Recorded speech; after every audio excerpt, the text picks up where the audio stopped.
Hey, Jefferson Santos here again, International Marketing Director with WorldVentures. We are starting the last Getting Started video, but this is not your last video you're ever going to learn from, but this is the last video in the series. And we're talking about third-party validation. Who is validating you? And this is this is so key right here. This is like the magic pixie dust that really gets the thing going and gets the duplication going. So let's go ahead and break this down real quick.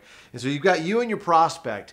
In between you and your prospect, you know each other. You might have known each other a few weeks or possibly several years, okay? And then you have an expert. And an expert is someone that's not you. All right, that's really, really important because there's a lot of times where you're trying to show your friend something or a contact and it's your opinion versus their opinion versus your opinion, and it's kind of like you're butting heads. But when you introduce a third-party expert to the equation, they're kind of on their best behavior, okay? And so what I want to talk about here in this video is the relationship between the three people, how you interact with that, how do you set it up properly to maximize the relationships, and then also what you do after that. So right here, there's trust and respect between the expert and you, okay? Because obviously you respect them, they're the expert.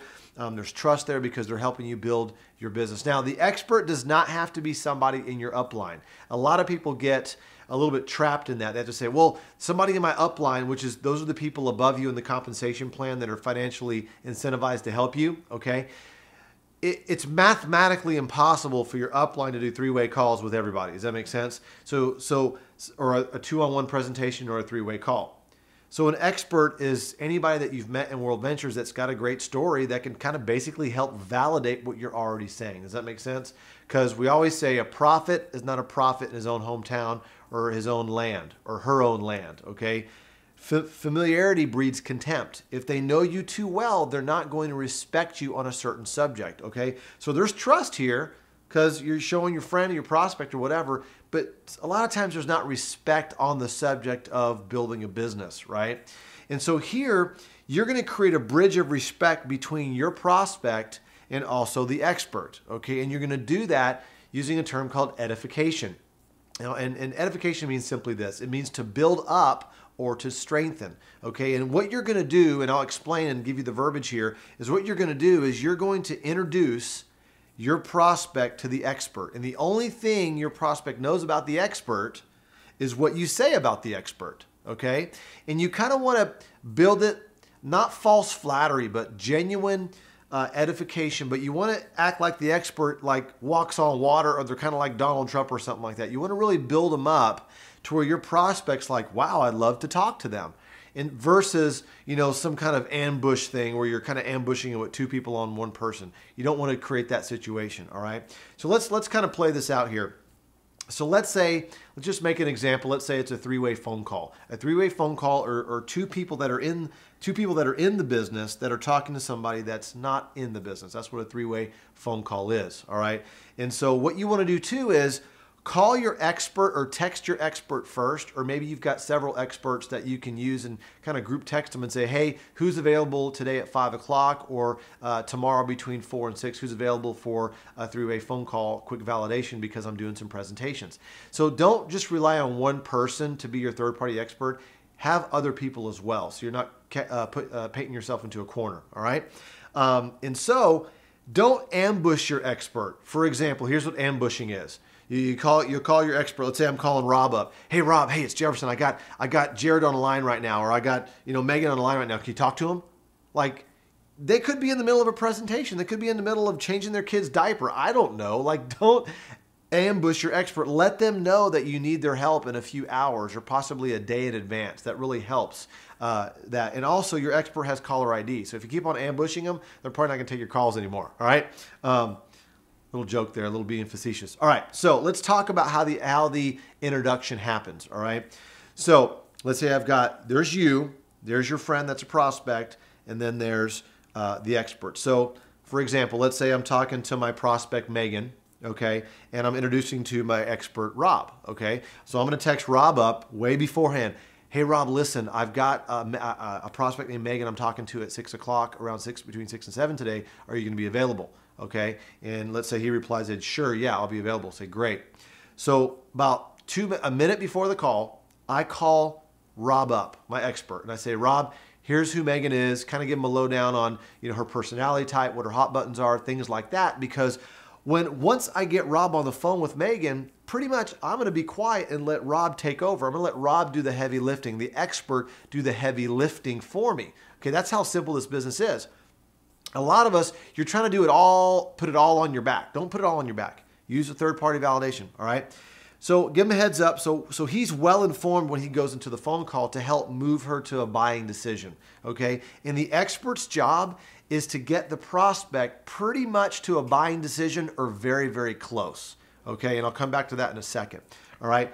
And so here's what I do. I three-way Rob in first. Now me and Rob, I brief him on who Megan is, and then all of a sudden now I'm going to patch Megan into the call. And she answers the phone, and this is obviously after she's watched the video. So I'm like, ring, ring, ring. She says, hello. I say, Megan, how's it going? Good. Hey, did you watch that video? That was awesome, wasn't it?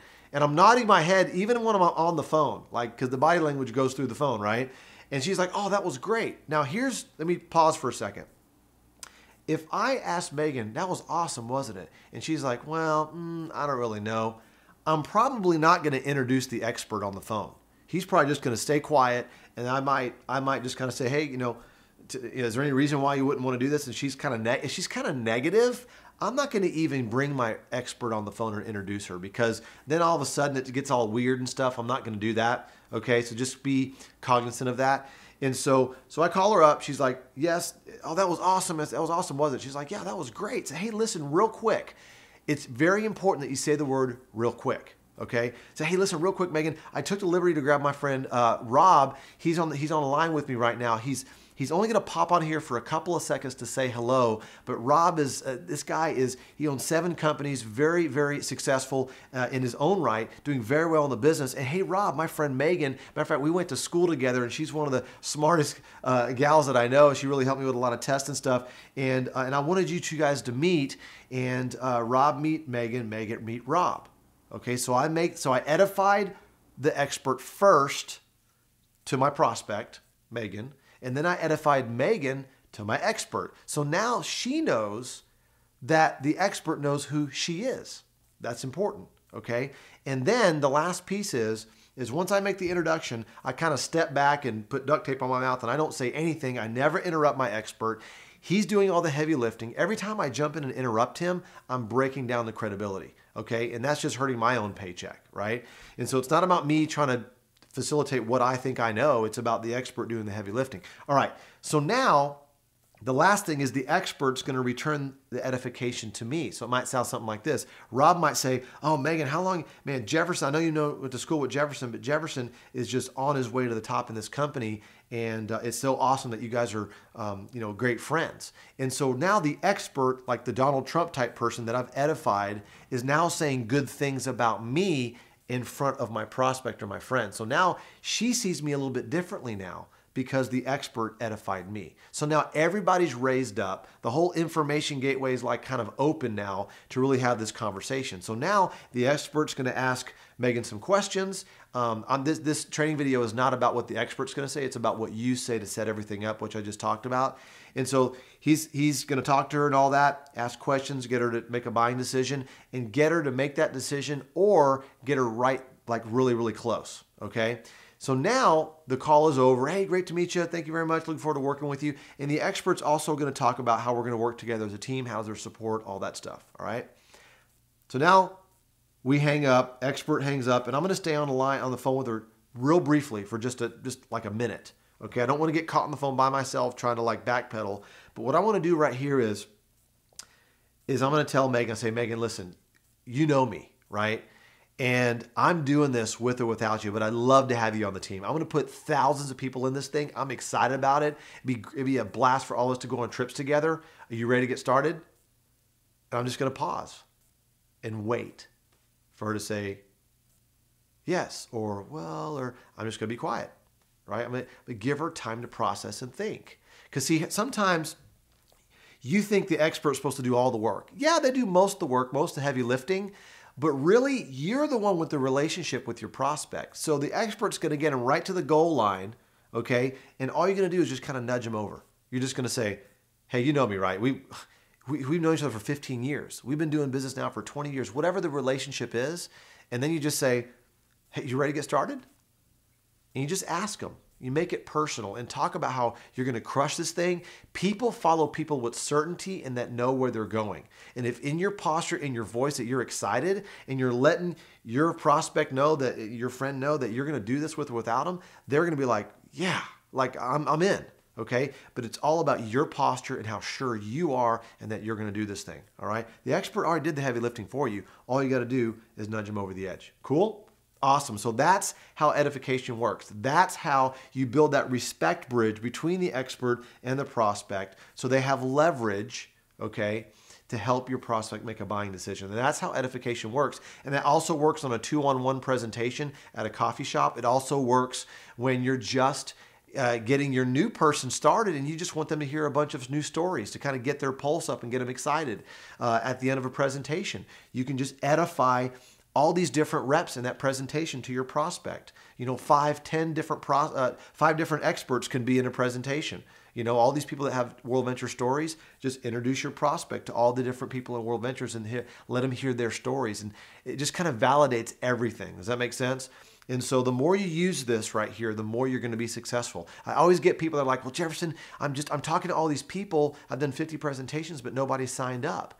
And I'm asking them, well, what are you doing after they see the presentation? Who are you getting on the phone? Who's validating you? They're like, no one? Duh, that's right. That's what needs to happen. You got to be validated. It's very, very important. So guys, wealth building is a team sport. Don't try to do this by yourself. Don't try to cowboy this thing up. And the last piece I want to share with you before I send you off to go build your business is this right here. Here's a baseball diamond, all right? And your job is to hit a home run and get back to home plate. But a lot of people misinterpret signing someone up as a member or whatever as getting a home run. That is not the home run. Okay, that's only first base. First base is getting that first sale. You make your list of your top 10 or top 20 people, get that first sale. That's only first base. Then you work with that new person, help them get their list of 20. That's second base, right? And then you help those new people get their first sale. That's third base.